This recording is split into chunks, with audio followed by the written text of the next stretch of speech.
किस तरह उसे बहुत अधूरा एकदम भयानक सा एक दंड मिलता है। फिर कुछ दिनों तक मैंने बिंदा को घर आंगन में काम करते नहीं देखा। इस भीड़ जमने का कारण क्या है कहकर सोचती है। तभी ये सोचती है कि कुछ विवाह संबंध हो रहा है कहकर सोचने लगती है। ससुराल से वो वापस नहीं आई कहकर अपने माँ से प्रश्न पूछने लगती है।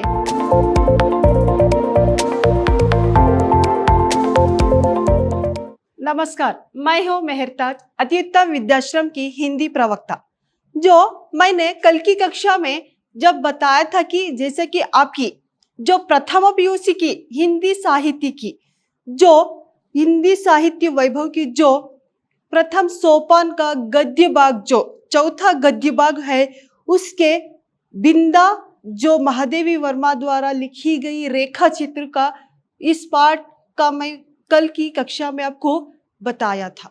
तो आज चलिए, तो जैसा कि कल की कक्षा में मैंने जैसा बताया था कि किस तरह बिंदा के साथ अपनी महादेवी वर्मा जी की जो भी सहेली रहती है बिंदा, वो बिंदा के साथ किस तरह उसकी सौतेली माँ व्यवहार करती है, और जैसे कि जब व्यवहार करने पर भी तो किस तरह अपने आप पे सीमित होती है, तो सहन करती है कहकर मैंने आपको इस कक्षा में कल की कक्षा में बताया था। जैसे कि जो कक्षा में जो बताया था, जैसे कि बिंदा क्या होती है, एक दिन अपने दोनों सहेलियां क्या होती है ऐसे ही साथ में बैठे रहते हैं।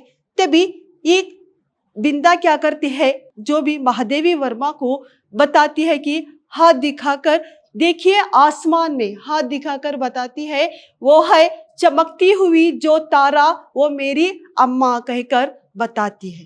तभी महादेवी वर्मा जी तो असहमित हो जाती है, जैसा कि उत्सुकता में पूछती है कि जो आसमान में चमकती हुई वो माँ तो आसमान में है, लेकिन घर पर जो रहने वाली क्या है, नई अम्मा है कहकर बताती है। लेकिन यहाँ पर महादेवी वर्मा जी इस तरह अपने बिंदा को समझाती है कि जो अपनी नई अम्मा को अपनी माँ की तरह अपनी सगी अम्मा की क्यों नहीं बुला सकती कहकर इसने बताती है। तभी बिंदा को इस बात को वो अनसुना कर देती है, इसे अच्छा नहीं लगता, क्योंकि बिंदा को इस बात का पता चलता है कि जो कौन नई अम्मा है वो क्या है, अभी पालकी में बैठ के आई है, वो है मेरी नई अम्मा। जो पालकी में लेट कर गई है वो मेरी सगी अम्मा है कहकर उसे पता चलता है। लेकिन इस बात को ये महादेवी वर्मा जी को समझाने की कोशिश करती है, लेकिन महादेवी वर्मा जी इस बात पे अनसुना कर देती है, उस बात को समझ नहीं पाती। तो इस तरह मैंने आपको कल की कक्षा में बताई थी। तो देखिए, जब भी इसके बाद महादेवी वर्मा जी अपने माँ के पास आती है, आकर इस तरह बताती है कि माँ, तुम कभी भी पंडिताइन चाची की तरह मत बनो, क्योंकि पंडिताइन चाची क्या करती है, जब पंडिताइन चाची की तरह बन जाओगी, जैसे कि यहाँ पर बता रहे, तुम कभी भी तारा मत बनो, इस तरह तारा की जब भगवान तुम्हें अपना चमकीला तारा, ज्यादा से ज्यादा चमकता हुआ तारा बना दिया, तो भी तुम कभी भी तारा मत बनो। जब तुम तारा बन जाओगी तो जैसे कि पंडिताइन चाची की तरह मेरे घर में नई अम्मा आ जाएगी और मैं बिंदा बनना पड़ता है। और जब मैं बिंदा बन जाओगी तो मेरा जो भी खाना पीना बंद हो जाएगा, और मेरा जो भी बिस्कुट, चॉकलेट और जो भी मेरा जलेबी सब कुछ मुझे नहीं देगी कहकर वो बात अपनी माँ को समझाती है, बताती है। तभी इसकी माँ इस बात को अनसुना कर देती है, असमर्थ से इस तरह उस बात को किस तरह मैं समझाऊं कहकर सोचने अपनी माँ लगती है। लेकिन महादेवी वर्मा जी अपनी माँ की जो बात को समझ ना पाती, तो वो समझने में क्या होती है, असमर्थ हो जाती है। तभी अपने माँ के हाथों की जो मुट्ठी में पकड़ के ऐसे ही उसकी गोद में सो जाती है। तो यही यहाँ पर मैंने आपको कल की जो सेशन में बताया था। तो अगली सेशन में देखिए किस तरह बिंदा के साथ अपनी जो भी सौतेली माँ व्यवहार करती है, उस व्यवहार पे किस तरह सहन करती है कहकर आज की मैं आपको कक्षा में बताऊंगी। तो देखिए सबसे पहले यहाँ पर है बिंदा के अपराध तो मेरे लिए अज्ञात थे। तो यहाँ पर बताए अज्ञात, तो अर्थ नहीं हो रहा था। जो बिंदा की जो बात है ना उसे कभी भी महादेवी वर्मा जी के जो बुद्धि में समझ नहीं पाई, और वो पंडिताइन चाची के न्यायालय से मिलने वाले दंड के सब रूपों से मैं परिचित हो चुकी थी। लेकिन इसे यह पता चलता था कि जो अपनी सौतेली माँ किस तरह इसके साथ व्यवहार करती है कहकर इसको पता नहीं था। लेकिन जो मिलने वाले दंड का एक परिचित था उसको, किसे, महादेवी वर्मा जी को। तो दूसरा यहाँ पर बता रही है जैसा कि पंडित जी की थाली में पंडिताइन चाची का ही काला मोटा और घुंघरालू बाल निकलने पर भी दंड बिंदा को मिला। तो यहाँ पर जो महादेवी वर्मा जी बता रही है कि जब बिंदा जो इस तरह काम करती जैसा कि पूरा आंगन में भाग दौड़ करती, और सुबह शाम अपने धूप में, दोपहर में जो धूप में इस तरह पांव हिलाती, उठाना ऊपर उठाना नीचे रखना, इस तरह पांव हिलाकर मोहन का देखभाल करना, अपनी जो सौतेली माँ का देखभाल करती, और घर के आंगन का साफ सुथरा करना, सब कुछ क्या कर रही थी, ये इस धूप में ही जलती रहती। कभी भी इस दंड से, इस जो भी माँ के दंड से उसे सुबह शाम कोई खंबे में उसे बांध रखा गया था। और कभी कभी इसके जो छोटे छोटे जो हाथों से अपने बाल को ठीक ना करने वाली उस उलझन सी इस बाल भी महादेवी वर्मा जी को बहुत सुंदर सा भाते थे। लेकिन क्या होता, जब भी खाने में जो अपनी पंडिताइन चाची का घुंघरालू बाल मिल जाने पर भी क्या होता, बिंदा को ही इस दंड पड़ता था। जैसा कि पंडित जी जो बिंदा को ही डांटते थे, दंडते थे, और पंडिताइन चाची भी इसे डांटती थी। तो ये जो भी इसके जो बिंदा के जो उलझे हुए बाल अपनी पंडिताइन चाची तो अपनी कैंची से उसके पूरा अपने कूड़ेदान में अब एक काली बिल्ली के जो बाल की तरह बिछा देती है, डाल देती है। तो उस बाल को इस तरह जो बिंदा इस तरह इस बाल को कतराते रहते भी कैंची से जो भी कट किया, तो उस कतरने के बाद भी वो ऐसे ही बैठी थी जैसे कि जो बाल, जो कुछ अपना सिर और जो बाल है ये सब कुछ पंडिताइन चाची का कहकर वो ऐसे ही चुपचाप बैठी रहती है। तो यहीं पर यहाँ पर बता रहे हैं कि जो घुंघरालू बाल मिलने पर भी किसे, बिंदा को ही यह सजा मिल रही थी।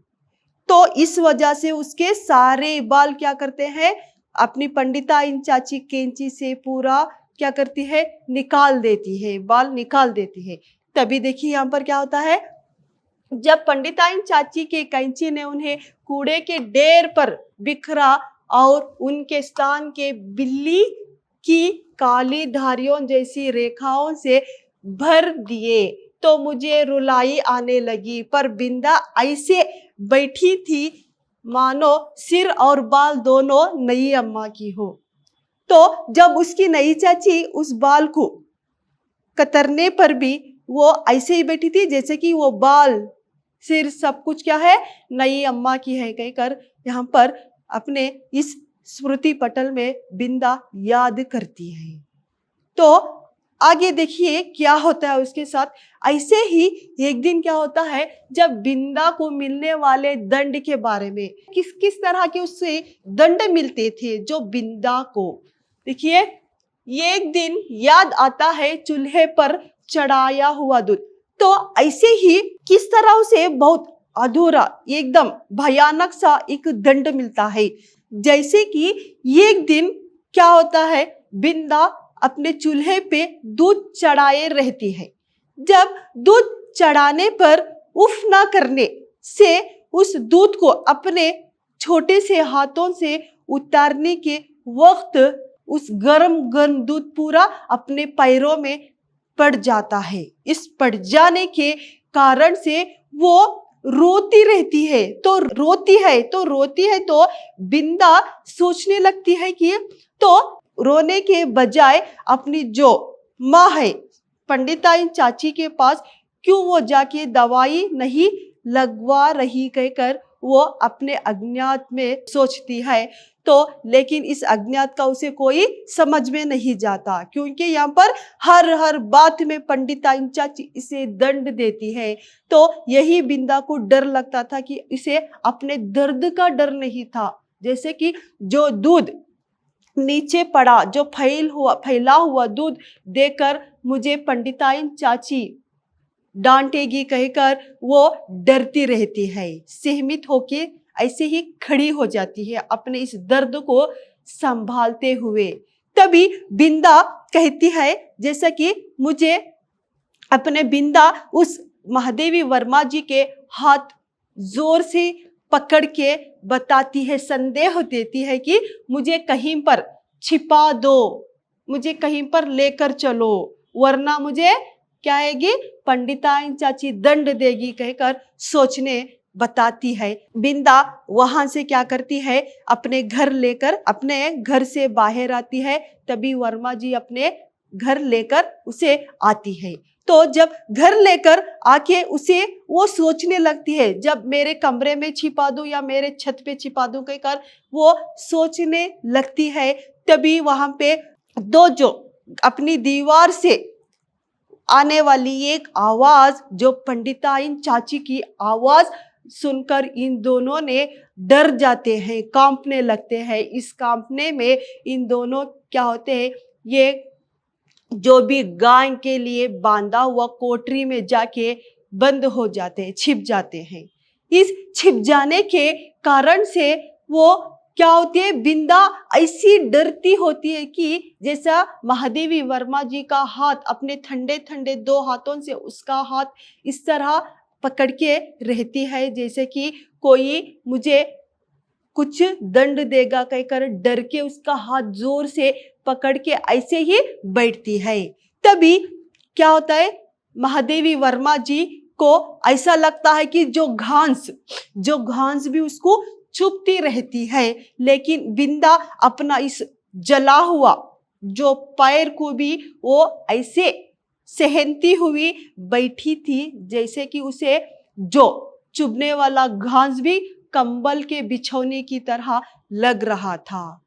तभी क्या होती है, ऐसे ही बिंदा नींद में चले जाती है, सो जाती है तो सुबह होती है।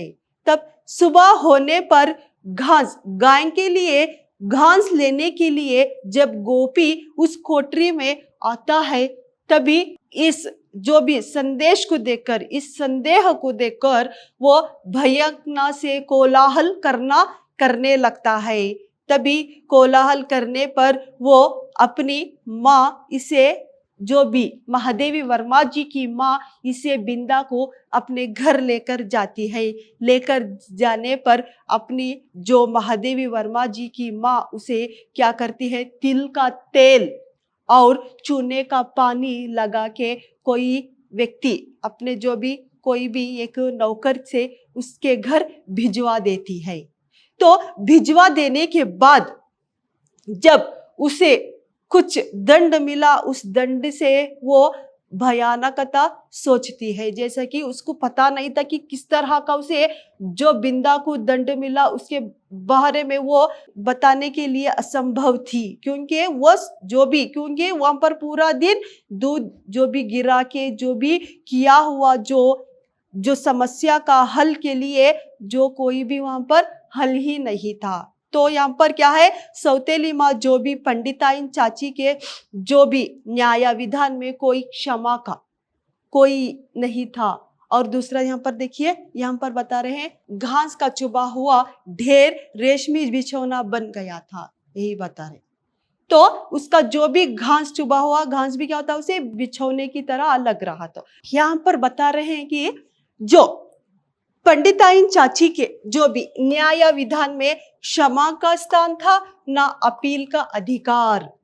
तो यहाँ पर यह महादेवी वर्मा जी बता रहे हैं कि जो कोई न्याय विधान, जो भी न्याय करती, जो भी क्षमा का जो भी विधान था, वो सब क्या था, पंडिताइन चाची के लिए कुछ भी नहीं था। और दूसरा है क्षमा का स्थान, ना अपील का। अपील का मतलब जो भी कोई भी बात बोलने का अधिकार नहीं था वहां पर, कुछ भी। हर एक दंड के लिए बिंदा सब कुछ सहन करती, सब कुछ अपना दंड को सहन करके आगे अपने अपने जो भी पंडिताइन चाची का जो भी दुर्व्यवहार हो, अत्याचार को सहन करती रहती थी। और दूसरा क्या है, जो भी न्याय विधान में इन्हें दंड मिलता, तो इस तरह दंड मिलता कि कभी पंडित जी का दंड मिलता, कभी पंडिताइन चाची का अपने इस दंड से सहमत हो गई थी। तो आगे देखिए क्या बता रहे हैं यहाँ पर। फिर कुछ दिनों तक मैंने बिंदा को घर आंगन में काम करते नहीं देखा। तो जब वो घर चली जाती है तो वहां पर बिंदा थोड़े दिन तक घर के आंगन में नहीं दिखती। तो वर्मा उसे ढूंढती है, अपने बाहर के जो भी छत पे आकर उसे देखने लगती है। तभी बिंदा आंगन में नहीं दिखती, घर पर नहीं दिखती, कोई आसपास अपने घर के आसपास कहां पर भी बिंदा नहीं दिखती। तो तभी बहुत, लेकिन वो जाने की कोशिश करती है, लेकिन उसकी माँ ने उसे रोक लिया था। महादेवी वर्मा जी को उस घर, बिंदा के घर जाने में रोक के रखा गया था। तो इसलिए वो कुछ छिप के, अपने माँ से छिप के दोपहर में बिंदा को देखने के लिए उसके घर जाती है। तो नीचे के जो आंगन में खाट पे जो बिंदा पड़ी हुई, वो देखकर आश्चर्य हो जाती है, क्योंकि वहां पे इस तरह पड़ी हुई थी जैसे कि पूरे खाट में वो अपना बिछाए हुए चादर, ऊपर उसकी बिछाए हुए चादर और जो भी नीचे बिछाया हुआ खाट पूरी चिपक जैसा लग रहा था। कोई इतनी पतली सी होके बीमार सी हुई थी और उसके मुंह पे पूरे दाने हो गए थे और आंख पूरे गड्ढे से भर गए थे और बाल उलझे हुए थे, उसका स्वर नहीं आ रहा था। तो इस तरह वो, जैसे कि उसे कोई चेचक की बीमारी हो जाती है। इस चेचक की बीमारी के कारण से यह पर वो बाहर जो आंगन के खाट पे पड़ी होती है, बीमार पड़ी होती है। तो यह सोचने लगती है कि जब अपने माता पिता, जब हम बीमार पड़ते हैं तभी क्या होता है, अपने सिरहाने, दवाइयों की शीशी और डॉक्टर, दूसरा क्या है, माँ का देखभाल और अपने चादर के चारों ओर पिता घूमने रहना आगे पीछे। तो इस तरह का जो पालन करना, जो मैं अपने माता पिता जो भी पालन करते हैं, यहाँ ये देखा था। लेकिन बिंदा का यहाँ पर क्या था, इसका विरुद्ध था, उसे कोई देखने वाला नहीं था। उसके जो अकेली जो खाट पे पड़ी हुई थी, तो इसे देखकर वो डर जाती है, भयंकर से उसे देखने लगती है, डर जाती है। तो इसका हाल देख के तभी वो ऐसे ही कुछ संदेह देने की कोशिश करती है, कुछ बताने की कोशिश करती है। तभी वो बताती है कि मुझे चेचक की बीमारी से मेरी जो भी पंडिताइन चाची, मेरी दूसरी माँ और क्या है मोहन, उन दोनों ऊपर के छत में रहते हैं और उनका जो भी घर का काम नौकरानी आके संभाल के जाती है, काम करके जाती है कहकर इस तरह वो अपने सहेली वर्मा जी को बताती है। तो वो अपने आप पे डरती है, डर के ऐसे ही रोने लगती है, रुलाई आती है महादेवी वर्मा जी को, किस तरह इसकी हालत का एक भयानक दृश्य देखकर। तो तभी देखिए क्या होता है।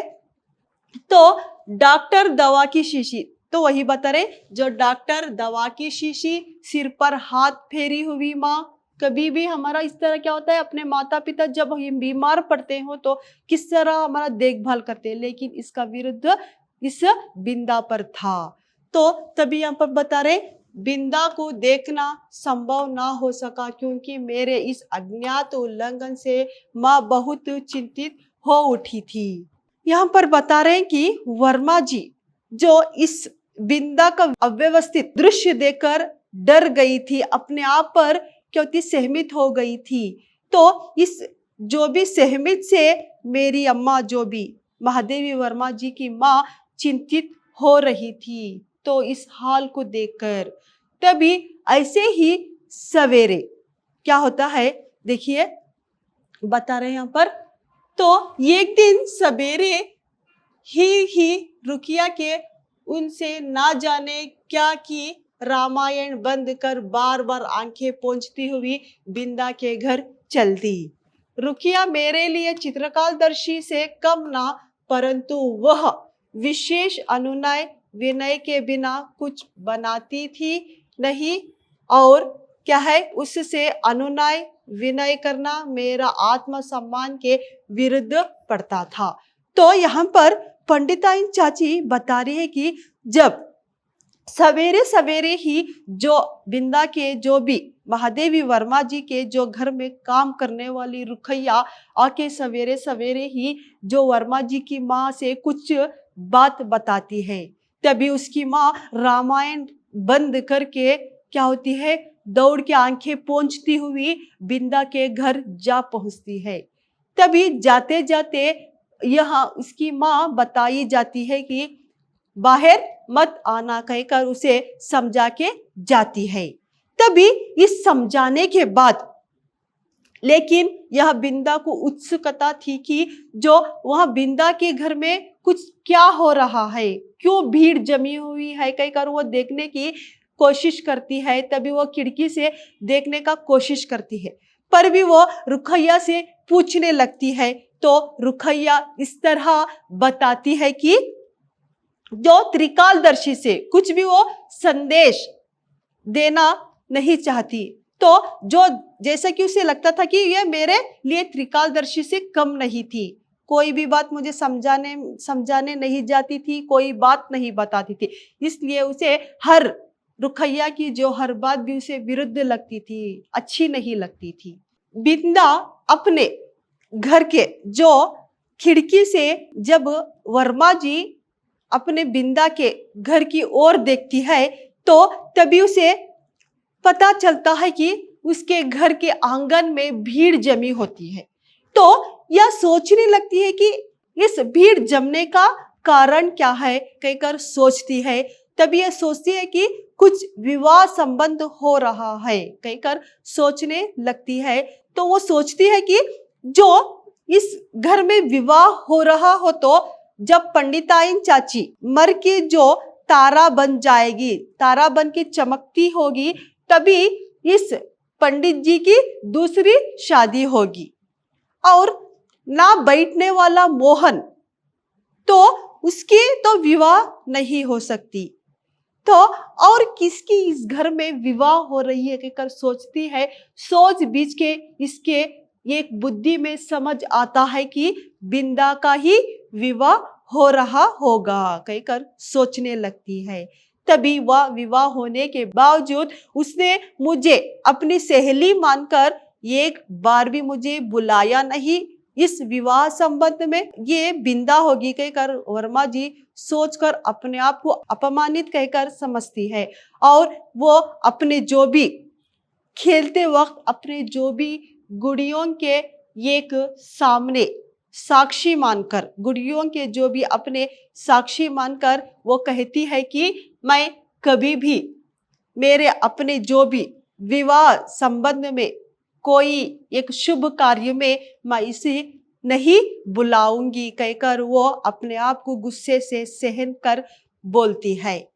तो तभी क्या होता है देखिए, दूसरा, कई दिन तक बिंदा के घर झांक झांक कर जब मैंने माँ से उसके ससुराल से लौटने के संबंध में प्रश्न किया, तब पता चला कि वह तो अपने आकाश क्या है वासिनी अम्मा के पास चली गई। यहाँ पर क्या बताती है, तभी वो सोच के गुस्सा हो जाती, जब मेरी अपने जो विवाह में मुझे नहीं बुलाया है कहकर गुस्से से वो मेरे भी जो भी कोई विशेष कार्य में मैं इसको नहीं बुलाऊंगी कहकर ऐसे ही चुप रह जाती है। लेकिन थोड़े दिन बाद वो अपनी अम्मा से पूछती है, माँ बिंदा के ससुराल से वो वापस नहीं आई कहकर अपने माँ से प्रश्न पूछने लगती है।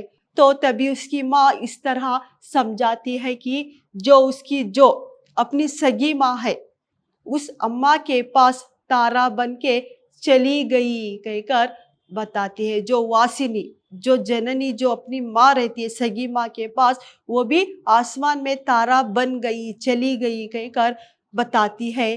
तभी वो क्या होती है, अपने आप को दुख में सहमित हो जाती है, दुख सोचने लगती है। तभी हर रोज महादेव वर्मा जी उस आसमान में चमकता हुआ तारा देखती है। तारा देखकर समझती है कि वह बिंदा है और उसकी माँ है कहकर वो हर रोज तारा की तरह उस आसमान में देखती रहती है। लेकिन यहाँ पर जो भी महादेवी वर्मा जी के इस स्मृति पटल में इस तरह चिप जाता है कि जो उस याद को कभी भी वो दोहराती रहती है, याद आता है, वो याद को कभी भी वो मिटने नहीं जाता। इस मिटने वाला एक संदेश, इस एक कहानी को वो कभी भी मिटा नहीं सकती, ना मिटा देने वाला एक कहानी इसके एक स्मृति पटल में, जो स्मृति पटल में छिप जाता है। जो बिंदा के साथ जो हुआ अत्याचार के बारे में यहाँ कौन है, महादेवी वर्मा जी अपने इस स्मृति पटल में बताई गई है। देखिए, जब अपनी सगी माँ से प्यार मिलने वाला जो एक विशेष व्यवस्था है वो कभी भी हमें जो सौतेली माँ से नहीं मिल पाता कहकर इसके दिमाग में जो समझ में आ जाता है। तो जब बिंदा के अपनी सहेली से के साथ किस तरह व्यवहार होता है उससे वो डर जाती है। वो समझ में आ जाता है कि जब वो बड़ी होती हो तो तभी इसे स्मृति पटल में वो बार बार याद करती है, बिंदा की याद करके वो दुखी हो जाती है। यही इस पाठ में अपने रेखा चित्र में महादेवी वर्मा जी अपनी सहेली बिंदा के बारे में बताया गया है। धन्यवाद।